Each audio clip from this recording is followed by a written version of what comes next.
Hope everyone's doing well. I've been thinking about the four horses of the apocalypse for friggin' years now. And I've been trying to understand exactly the meaning of them all. And of course, the one that's the mystery one is the pale horse, right? And he represents death. And I've been sitting and wondering if there was kind of a trick to understanding these four horses for quite some time. So anyhow, I looked into it and I can't believe what I found, and I'm so excited to share it with you. And it all, you know, correlates with Pluto. So Pluto and Hades, and I'm going to do a little dive in here because the way people are interpreting this is not the real way that we should. And the pale horse, which represents death, is actually, I believe, the freedom path. So I want to get into it, and I'll show you how this all correlates to the four winds. That is Astrea's brothers, and I want to go over them because they're connected to the Four Horsemen. If you're new to my channel, I actually just did a video on Astrea. She is the goddess of the Golden Age, and she is represented by Justice, or Lady Liberty, or Lady Dyke. So she, I do believe, represents the Statue of Liberty. And the four winds are her brothers.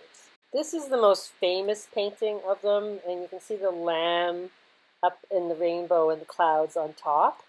And this is the picture that Wikipedia uses. Of course, there's the pale horse, the black horse, the red horse, and the white horse. The four horsemen of the apocalypse are figures in the Christian religion, appearing in the New Testament's final book, Revelation. So here they're saying Revelation 6 tells of the book scroll of God's right hand that is sealed with 7 seals. The Lamb of God, the Lion of Judah, opens the first 4 of the 7 seals, which summons 4 beings that ride out on white, red, black, and pale horses. To Zechariah, they are described as the ones whom the Lord has sent to patrol the earth, causing it to rest quietly. Ezekiel lists them as the swords, famine, wild beast, and plague. So the white horse carries the bow and given the crown, riding forward as a figure of conquest, perhaps evoking pestilence. Christ or the Antichrist. So it can be Christ or the Antichrist. The second carries the sword and rides the red horse and is the creator of war. The third is food merchant.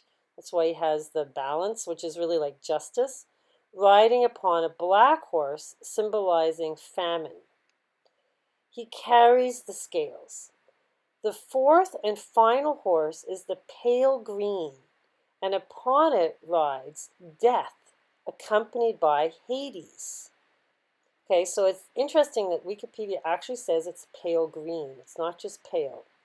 They were given authority over a quarter of the earth to kill with sword, famine, and plague, and by means of the beasts of the earth.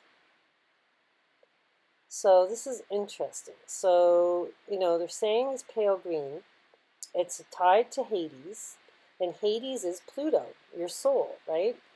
So I just wanted to go over this and just specify how they're explaining that it's pale green, because I found the etymology of the word, the original meaning of pale, and it's all tying to pale green. So here's the Greek original word for pale green is chloros. So chloros is like chlorophyll, chloros meaning green and phyll meaning leaf. So it definitely ties to a plant. Okay, so the pale green represents the chlorophyll in plants. So this is the fixed cross, and the four horsemen, I believe, align to the fixed cross.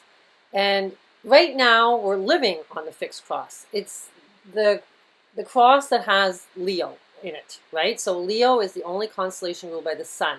So if you think of it like the Freemason pillars, you have the fire sun pillar, which is male, you have the moon water pillar, which is female, and then you have the ladder, which always has earth and air on it, right? That's the spiritual ladder, is earth and air. So basically it's like you're either sinking into the earth or you're flying up, right? This is the path of, you know, in a way, between the upper part of the tree of life and the lower part.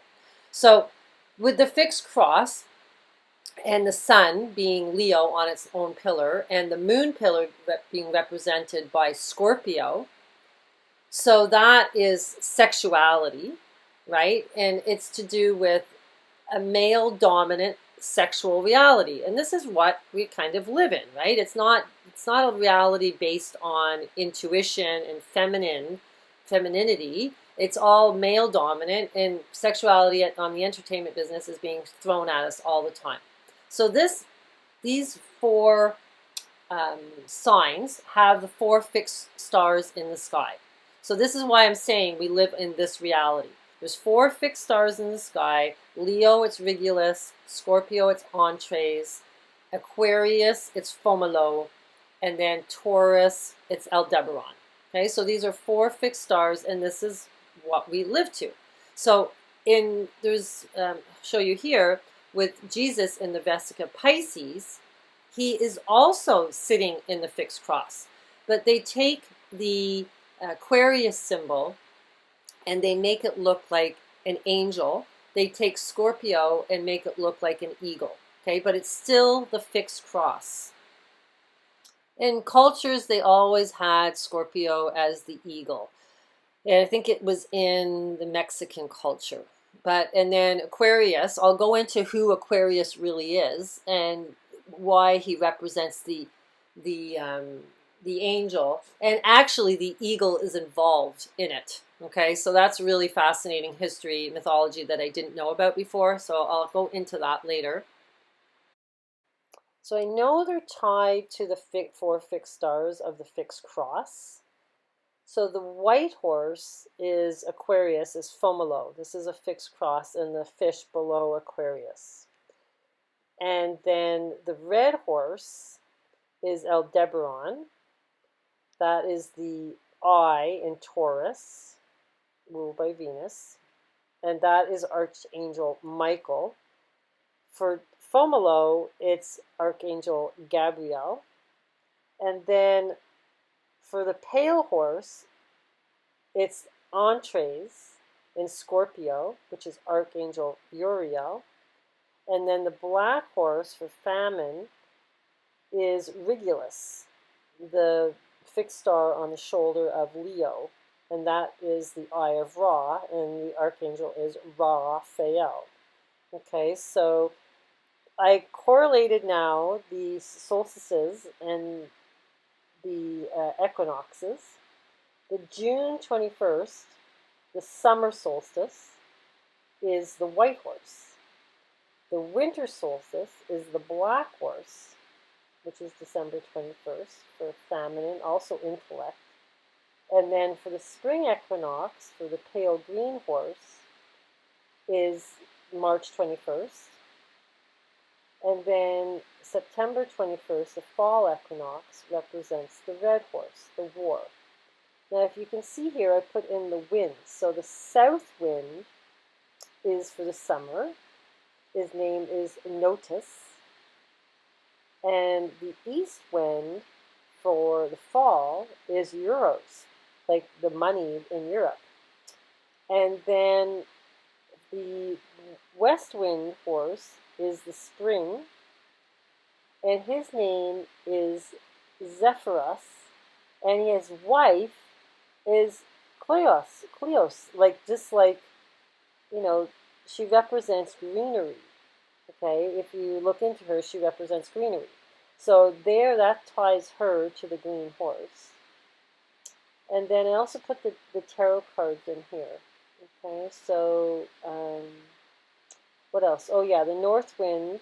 The north wind is Boreas, and then that ties into the black horse, right? So ruled by the sun, Leo. And then the tarot cards that align with these is the number 17 star card is Phoenix, because it's ruled by Aquarius. And then the number 5 card, which is the Hierophant, is the Pope. That is Taurus, where the Pleiades are, the 7 sisters. And then the Death card is the Pale Green Horse, which is ruled by Scorpio. And then the Black Horse is the Strength card, the Infinity Lion card. When it's usually a woman with her hand in the lion's mouth, it's like the Lion's Gate. So there's the cards, and there's the archangels, and the winds, and the actual seasons that go with the horses. Now, I went back in time because I was like, that's really weird. March 21st in Scorpio, right? I'm going, oh, I wonder how long ago March 21st was actually when the sun was in Scorpio, because that, is spring, and typically the sun in the fall is in Libra and Scorpio. And so it's like a total opposite of seasons. So I went back in time, and it was actually the year BC 16,666. So we get the 66666. This is on March 21st, and the sun is in the Golden Gate in like Scorpio, upper house Ophiuchus. And we have Uranus there and Mercury in conjunction. Now, this is really important in alchemy, this placement, okay? Because Uranus is Aquarius. This is the top of the Kabbalah tree. And on the Philosopher's Stone, the top of the triangle is Mercury. Okay, so we have, the placement correlating to, the seasons of the Four Horsemen. But that was a long, long time ago. But I just thought it was kind of cool to see that there was a time, and that's the number that came up. So that was a significant placement. And then I was like, I wonder what happened on that year at Christmas, where the sun would be. Do you know it was right on Zabi Java on Christmas Day with an eclipse, with Saturn, Mercury, and Jupiter, and Mars, and Enki all in Virgo, which is just kind of weird. I was just like, what's the chances of that happening? I almost feel a little seasick when I see the sun in a different location, compared to what we're normally used to. I'm just like, what? The sun at Christmas time on Zabi Java? It's weird. So Osiris is in Capricorn. And then on 9/11, the sun was in the Silver Gate, between the horns of the bull, which is actually where Trump was born, right? And then on 11/11, it was right in the Lion's Gate between the two pillars, the moon and the sun pillar, Cancer and Leo. So 11/11 was smack on the middle path. And this was weird. On the same year, right, on Trump's birthday, June 14th, the sun is in the location of our time, Pi Day. So I was just like, what? Like on March 14th, that's where the sun is. So I'm just like, oh my God. It's just like, it's almost like it's mirroring, like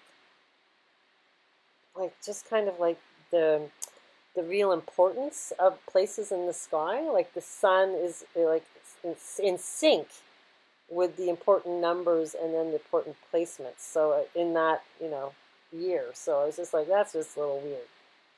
But it's like I said, you can make anything shift and move. You just got to know the cycles. So, even though it was 18,000 years ago, who the heck knows how many times this planet's been reset, and what time period of the sky are they actually correlating everything to? If the Four Horsemen are linked to those seasons, that's where the planets, represent. The sun would have to be in this location. That would be the year it would represent that. So I'm just saying, it's just a little weird, but I just wanted to prove it, that it can happen. But really, mathematically, or representing the equinox and the solstices, are always ruled by the cardinal cross. So this is why I think, like, eventually the freedom path goes to the cardinal cross, because the cardinal cross rules, the equinoxes and the solstices. So it's really Capricorn would be the winter solstice, Cancer is the summer solstice, and then Libra is the fall equinox, and then the spring equinox for rebirth, which is when Pi Day is, which I do believe is the Ascension Day, right? Everything's pointing to Pi Day. So that is the rebirth, and that, is ruled by Aries. It's the I am, right? So that's the true cardinal cross. So this is really where the equinoxes, don't really align, and the solstices don't really align to the fixed cross. But I put them in there because there is text saying that they do align, and it's kind of like a mix, right? Like, are the Four Horsemen with the cardinal cross, or are the Four Horsemen with the fixed cross? So I just wanted to show you the difference and make it so that you understand. Cardinal cross is very similar to the fixed cross, except it doesn't have Leo, the sun. There's no Leo. It's Cancer is on the proper pillar. Cancer, the moon, rules the cardinal cross. Feminine, intuition, in touch with your feelings. It's I am Aries on one pillar, and I feel the moon pillar. So it's I am in touch with my feelings, right? It's not, I love sexuality, which is really what the fixed cross is. I love through my sexuality. It's a whole different vibe, right? Male dominant and then feminine dominant is cardinal cross. So this is why I want to explain. The mutable cross has no key of Saturn and has no Venus of love. It's Jupiter on the pillars. It's I can believe, or I believe I can. It's all to do with belief systems. And Mercury, okay, which is I serve and I speak. I speak to serve. Okay, it's serving the the group think at detriment to self. That's what the mutable cross is. No key, no love. It's just serve. And it was Natasha dropped this on her Facebook. Yeah, so there you go. This is Greta, and this is on a magazine, in the Guardian magazine. It just came out 3 days ago. And this is the mutable cross. You serve the cyborg. It's all to do with AI. It's doing with the passports. It's mandated sustainable living, all to do with the World Economic Forum. And, it's all to do with them believing that the earth is dying and that you need to be more locked down and mandated to help save the earth. What a bunch of BS, because the earth does its cycles and gives you a chance to escape this realm if you connect to her intuitively and through divinity. If you don't believe that Earth has any power and you think she's just a victim, you go with the AI. And that's really what's happening in our reality. And you can see it plainly now. So the four winds are called anemoi, and they have this mythology where they would come down and mate with the harpy horses, and then they would create swift, immortal horses. So the wind would mate with the horses that were on Earth, and then they create these special horses. And so, with the west wind, his wife, being the same wording, meaning as the green pale horse, they think this is a big clue that the wind is related to the four horses. Like, it's all tying together. So since they mated and made these immortal horses, I'm assuming the four horses of the apocalypse are these swift, immortal horses. So Boreas was a purple-winged god of the north wind, one of the four seasonal anemoi. Wind gods. He was also the god of winter, who swept down from the cold mountains of Thrace, chilling the air with his icy breath. Beyond this mountain home lay Hyperborea, a mythical land of eternal spring, untouched by the gods' winds. So I like that, the eternal spring. So it's saying here, an old Greek folk belief was that the winds of Boreas, which is the north winds, and Zapharos, which is the west wind for the pale horse, and Boreas is the black horse, would sweep down upon the mares in early spring and fertilize them with the guise of a wind-formed stallions. The horses born from these couplings were swiftest and finest of their kind. The fabulous horse of King Laomedon of Troy were said to have been sired in this way by Boreas upon the Trojan mares.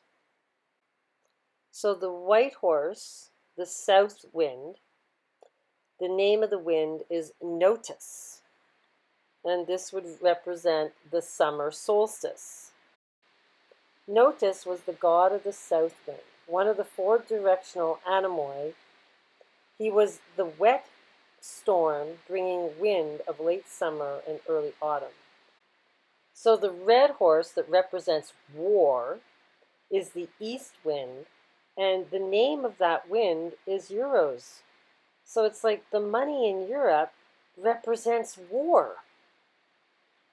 So euros was the god of the east wind, one of the four directional anemoi, and he was associated with the season of autumn and dwelt near the palace of the sun god Helios in the far east.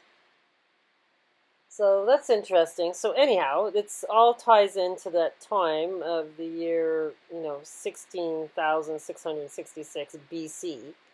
This would all align, these seasons would align with the placement of the constellations, what they represent on the tarot cards and the Kabbalah tree. Okay, so that's what I was trying to align it, just to see what time, like how long back was it where it was aligning. But anyhow, the whole thing is, it's the mythology is the wind ties to the horses. Okay, and there's four directions, there's four seasons, and they're using these names, obviously, and we didn't even know it, like the Euros in Europe. Who would have thought they actually represent the red horse, the war horse? So what's weird is when they, had the Euros come into existence, it was January 1st, so 111999. So it's like, we've got the 666 upside down, and this is when it's aligning with the 6666 years. So I'm just like, that's really just a weird coincidence. That is, if you believe in coincidences. Now, the west wind, the pale horse, is Zapharos, was the god of the west wind, the one of the four seasonal anemoi. He was also the god of spring and the husband of Chloris, and Chloris meaning greenery. So see, it's the carpus, the fruit. Okay, so he is the keeper of the fruit, the west wind, the pale horse, the horse of death. The rider on the pale horse is Ophiuchius, the serpent holder, and his horse is Scorpio, the scorpion. Ophiuchius is the powerful Christ figure that signifies Yahshua dying on the cross for our sins so that he can bring healing, restoration, and life to all those who love him and his Father, Yahweh. In my book, The Language of God in History, I showed how Ophiuchius, the serpent holder, is also tied to the power of the United States and the huge moral and political struggles that have ideologically divided the nation into two warring factions. This is well depicted by the giant writhing serpent in Ophiuchius's mighty arms. So wow, I couldn't believe it. Somebody's written a book about this. So yeah, I totally believe that Ophiuchus, okay, is all tied to the doorway out of here, okay? And it has, yes, it's death. You have to be born again. Basically, you're born again and you eat the fruit, okay, from the greenery. It's the fruit. You have to eat the ambrosia to get to paradise. So I want to go into that because what is the ambrosia, right? I've been saying it's urine and a phosphorus, but I want to get into it a bit more because um, it's interesting, the story and how they've hidden it and not really telling us what it is. But I figured out exactly, I believe, what it is. There's always a link in the etymology of the words, so I want to share this with you. It's really exciting. So the word Hades comes from a word saying Hades. Hades, the abode of the departed spirits. Hades, the unseen world. Okay, I keep telling you that we're going to be here, but not here. Okay, we're going to be unseen. It's already happening.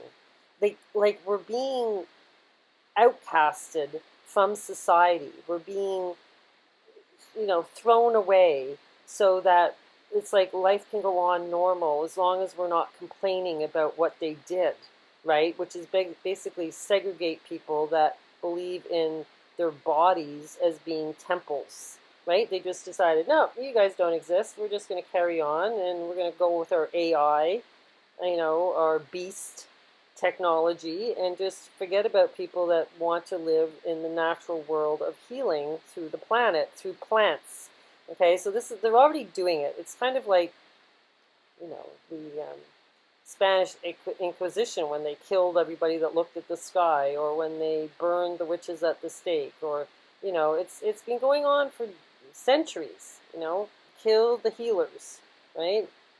Jesus, Buddha, you know, uh, Pythagoras, they were all murdered because they knew the knowledge. Did you know that it says in the Bible that Jesus actually went to Hades? And everybody's trying to tell us that Hades is hell, right?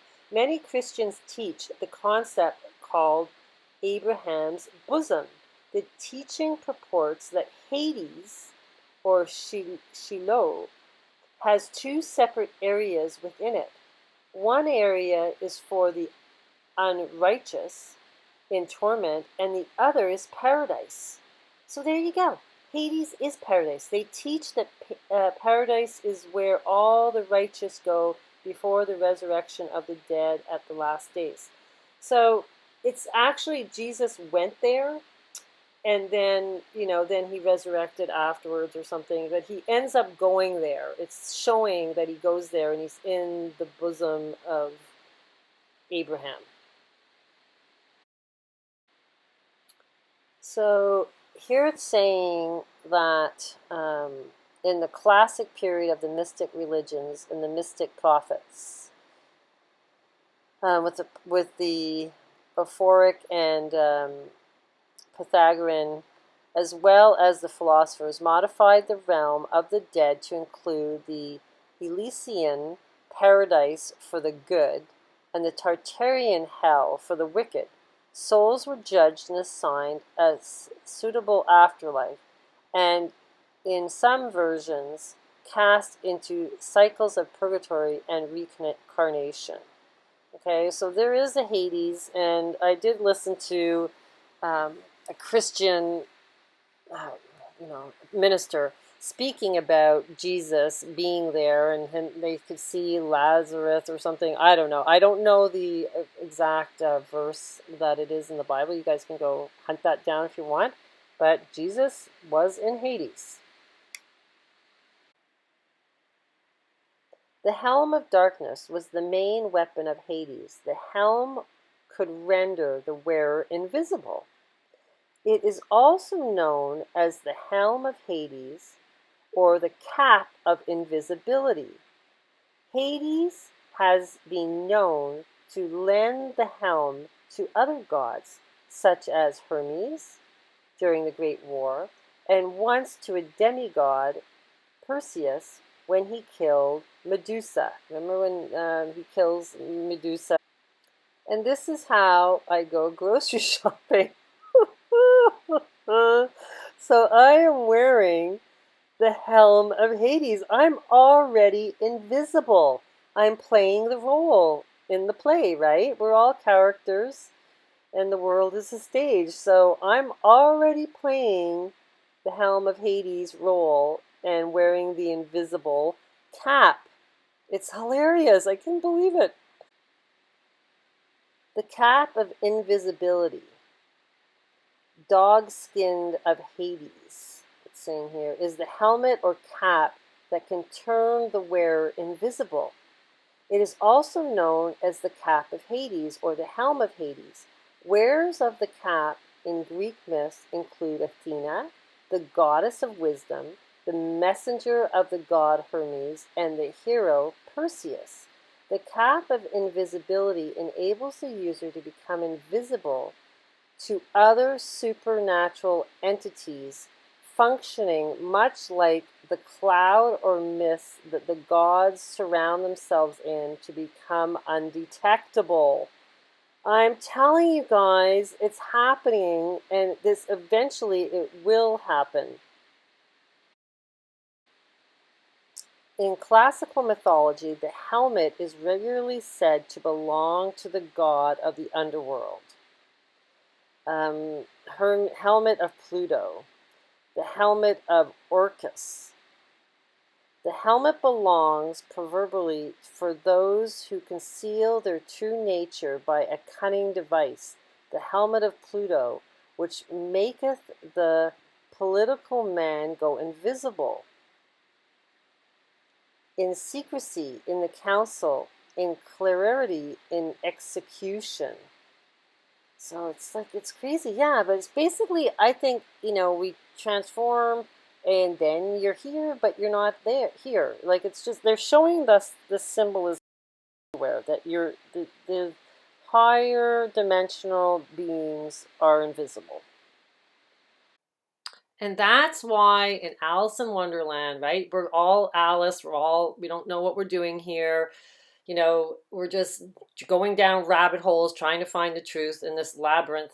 But the whole thing is, I did a whole video on this. If you haven't seen it, you have to Google non-Oriental, like China, Oriental wormholes.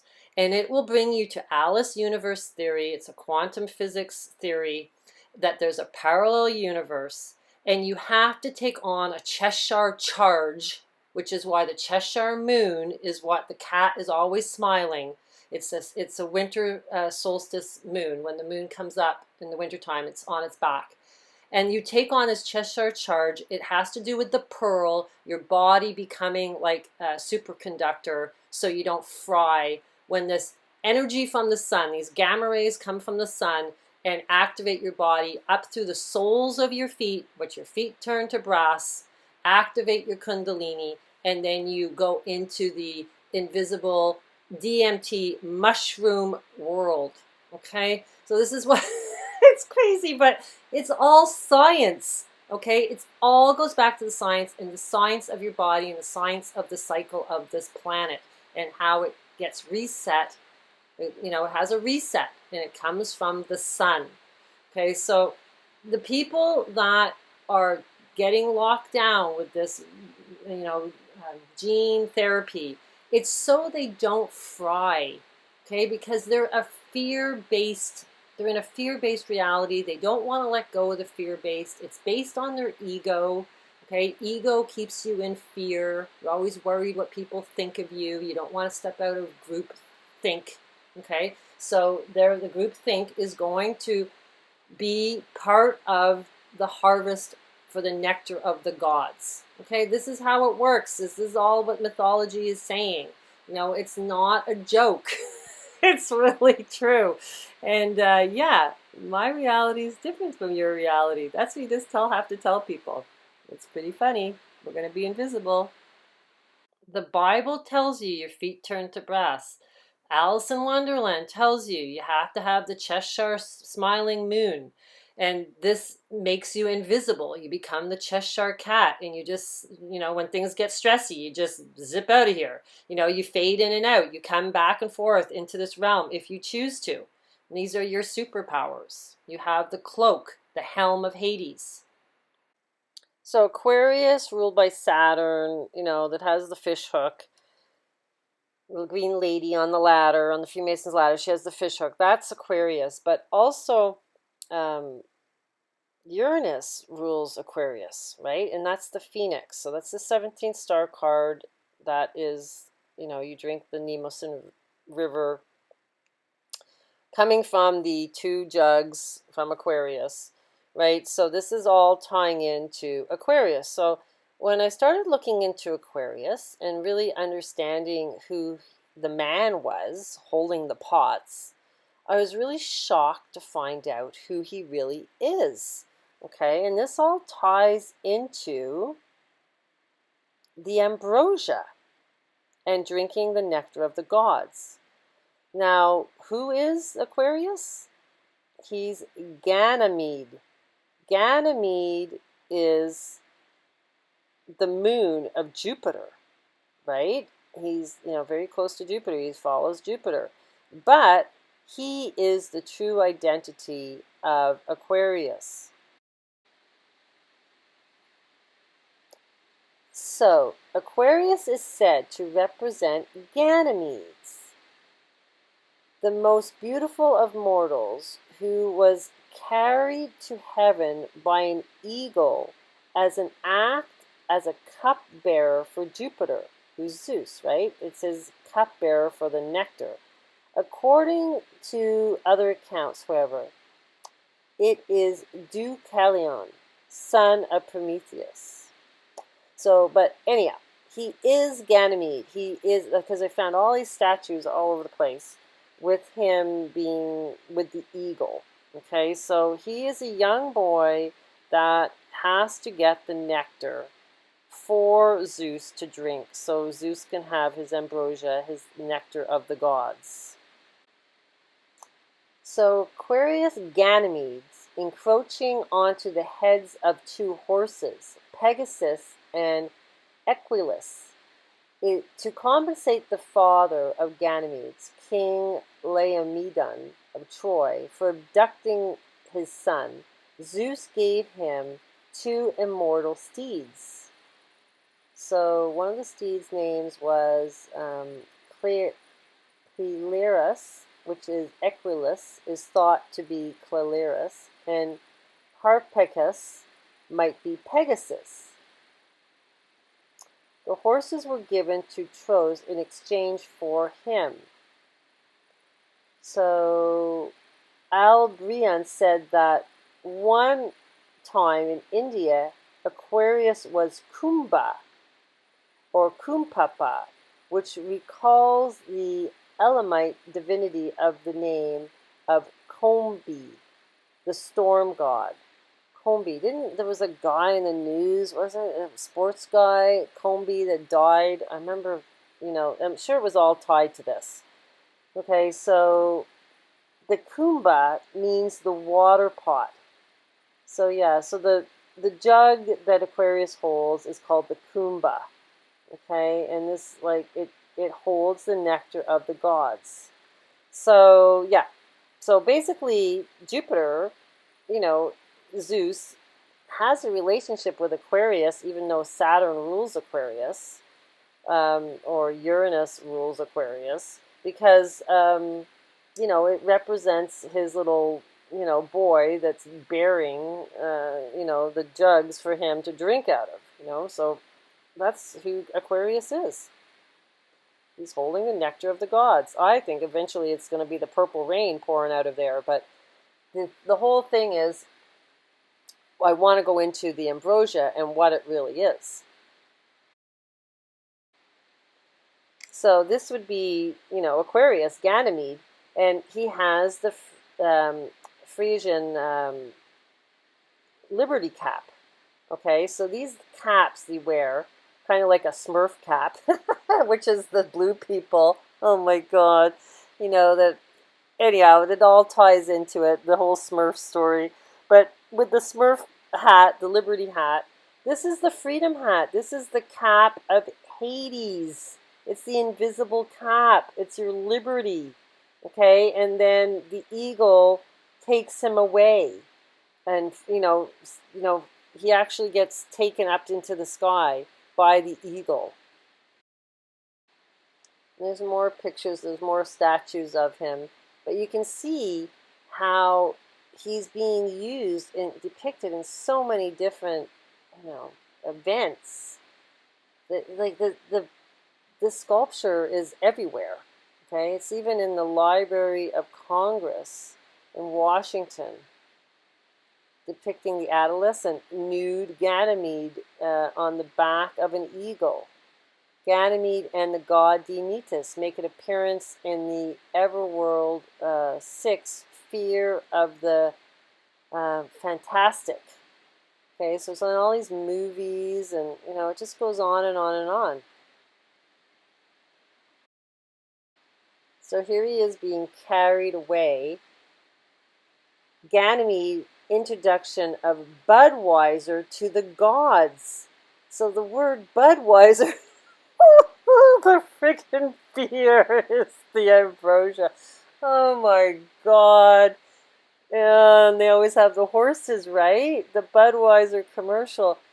I don't believe this. I just realized that's what I was reading at. Budweiser to the gods. Okay. Okay. There you go. 1906. This is the statue in Zurich. I like this one. It's quite beautiful, right? So, yeah, it's... I never knew Aquarius was Ganymede. I just didn't know. So I told... But anyhow, this makes me really happy because it ties in the Liberty caps. It ties in... I always knew that what's coming out of Aquarius was the nectar of the gods. But now, this confirms it. So I'm just like, okay, totally makes sense now. Totally. Aquarius is often depicted as an angel, so Ganymede is the angel. I know that I am mortal by nature and ephemeral, but when I trace at my pleasures the windings to and fro from the heavenly bodies, which are the planets, I no longer touch earth with my feet. I stand in the presence of Zeus, which is Jupiter, himself, and take my fill of ambrosia. Okay, this is Ptolemy. So Zeus drinks the ambrosia, and now we're going to go into what the heck the ambrosia is. Genesis says nothing about the forbidden fruit being an apple. Okay, so the fruit is part of the ambrosia. Right? There's liquid and there's food. It's like, so you eat it. It's not just drink it. So everybody says, it's the apple, right? But there's no text really saying that it's an apple or an apple tree. It's all being like speculation. And this is why it's speculation. So why is everyone so sure it's an apple? Because of a pun in the 4th century. Okay, Pope Damascus decided that the Bible needed to be translated into Latin. So the scholar Jerome was given the job, and when he got to the mention of the tree of knowledge of good and evil, he apparently decided to make a pun. In Latin, malus means evil, but it also means apple.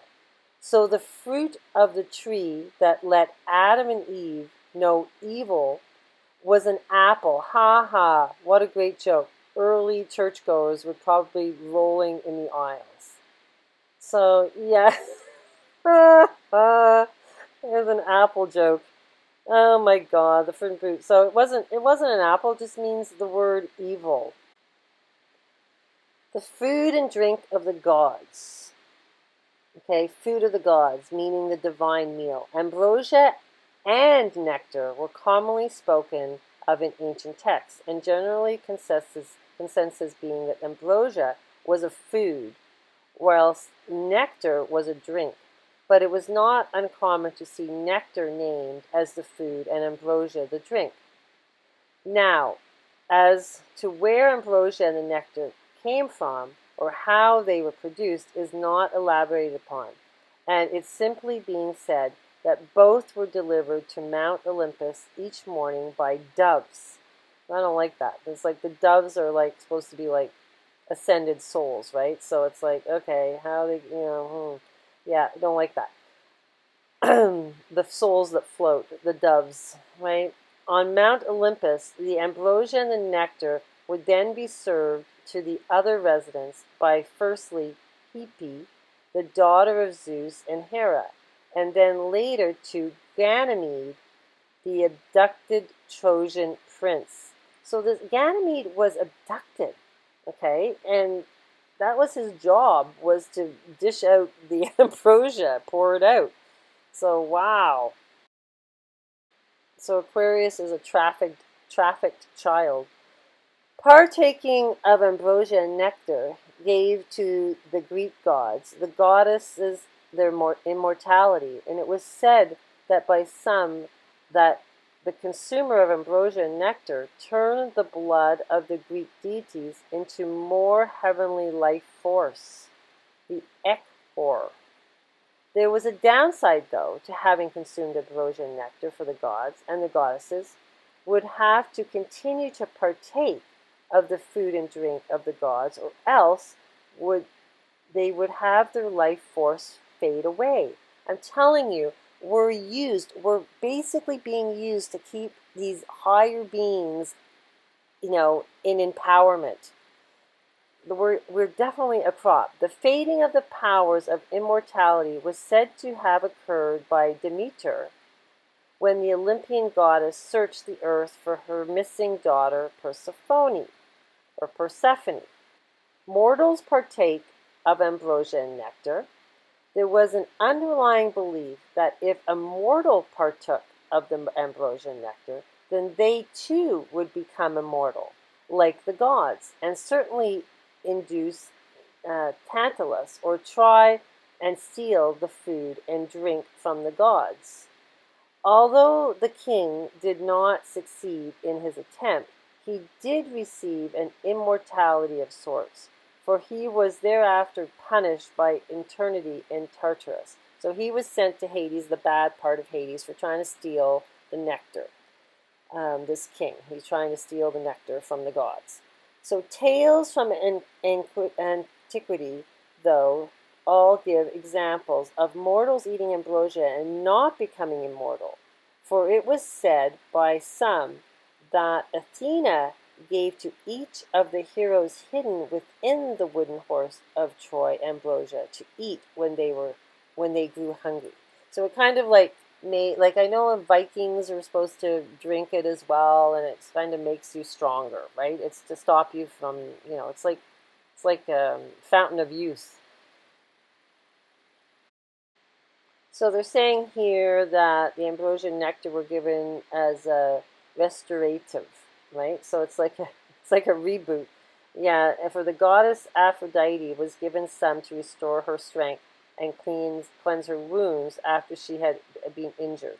So yeah, and they're going on here. The most famous case of ambrosia being used as an anointing fluid occurred when Achilles was just a baby. Achilles' mother, Thetis, would seek to make her son immortal by covering him with ambrosia. Anyhow, so, and then it says the mortal elements of Achilles was burnt away. So he's trying to burn away the human part of him. So, but it's also, yeah, it was used as anointing oil as well. So anyhow, it's important stuff, and we need to figure out exactly what it is. So the ambrosia and the nectar might have been the food and drink of the gods, but it was also not only thing they consumed by the Greek deities. Famously, the baby Zeus, hidden away in the cave upon Mount Ida, drank milk from a goat and ate honey Some would say the ambrosia and nectar were actually honey, for honey can be eaten, drunk as wine, and also be used in anointing bodies.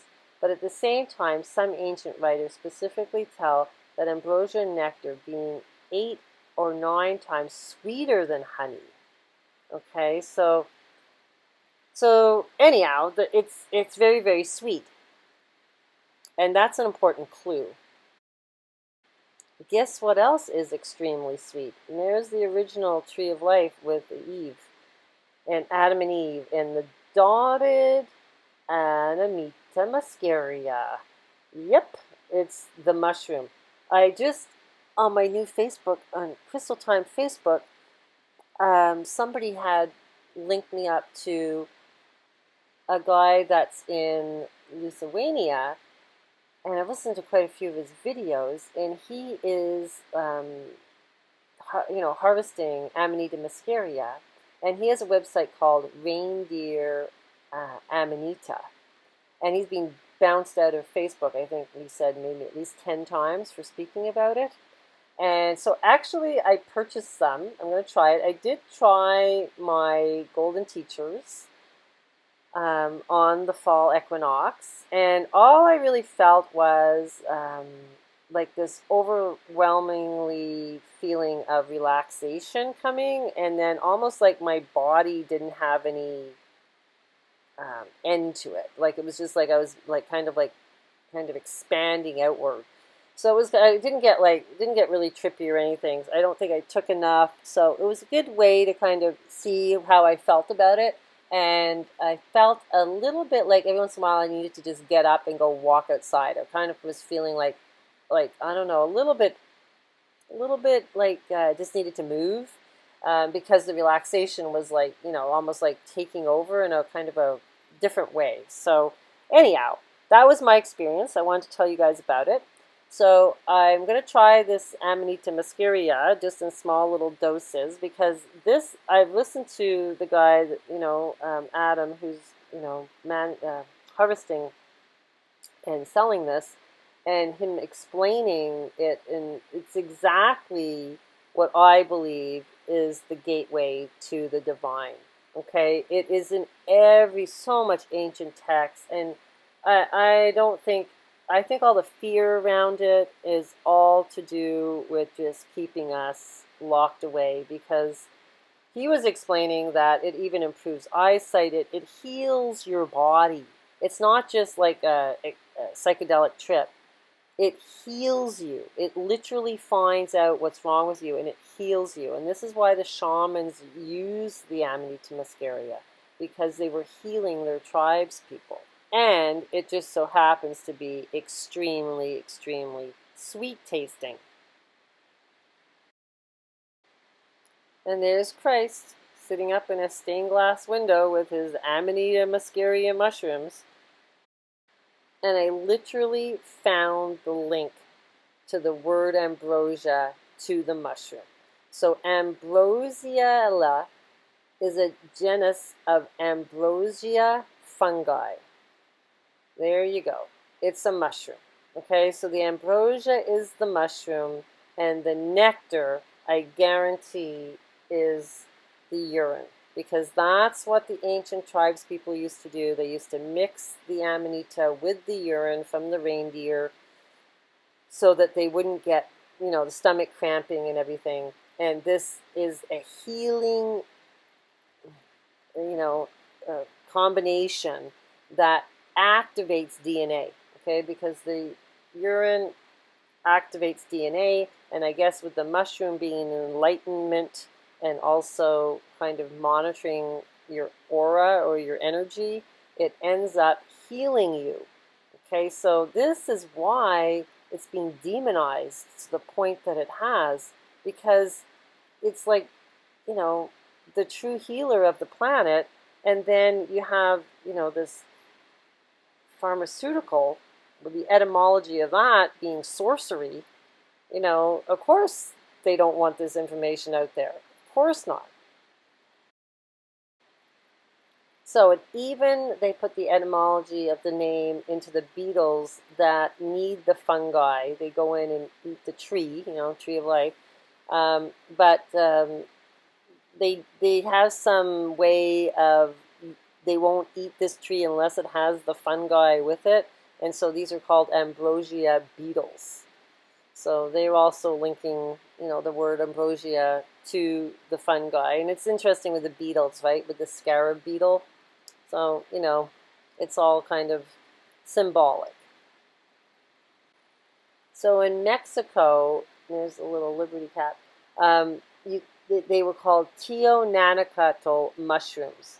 The flesh of the gods is the translation, right? And there's so much artwork. And, I'm sure they tried to destroy a lot of it, but some of it got saved. And I love these little little mushroom men. I think those are amazing. Yeah, so I think the mushroom trip is a little bit more than just like tripping out. I think it's like really teaches you how to connect to the divine. I truly do. Here's a Mexican god statue where they're saying that all the symbolism are just different types of mushroom. So, yeah, hidden knowledge all in plain sight, right? This one cracked me up when I found this. Ambrosia, it's Zeus's whiskey glasses. Okay, so it's hidden exactly in plain sight. Zeus's ambrosia. Oh yeah. Look how they hide it, right? They hide it in front of you so that you just don't pay attention. It's just all there. And they just want to make it seem like it's a little fantasy world that you're possibly impossible to get to. But this little world that they're talking about, with all these little beings, or these little Smurf beings, um, are are on the other side, waiting for us to expand our consciousness, so we eventually can see them and work with them and use their little magical powers to help us, I guess, little Santa workshop elves. It's always about the Amanita, right? The Amanita is everywhere. This just came out September 18th, and they're showing the Amanita. They're even showing the snake. Yeah, so the Alice in Wonderland, they got the Bitcoin there, the money. You gonna chase the money down into the rabbit hole, or are you gonna eat the Amanita? It's hilarious. What a crazy, crazy, crazy reality we're in. Oh my God, I feel like a little kid on a little Easter egg hunt. And that's what they used to do, right? They used to go gather up the Amanita, like their little spotted eggs when they were just popping out of the ground. So there's the all-seeing eye in the Amanita. And this, I know, picture looks a little creepy, but I kind of find it cool because it's like, ride the pale horse, the pale green horse. You're going to get through the veil and get to become invisible and live in paradise on earth. I swear to God, this mythology is not lying to us. The sky is not lying to us. There's a way out of here. There's a key. And they kept the key from us, and now we awaken and we're finding out how to get through the door of Ophiuchius. Hallelujah. Bliss to you guys. Anybody need a reading? I'm still booking. Thanks. A couple of you guys come through this week, and it was awesome. I'm keeping busy. And I want to do a video out in the woods. My leaves are going to start to change soon, and show you how beautiful it is up here in Canada when the maple leaves start to turn. Take care, guys. Bliss to you.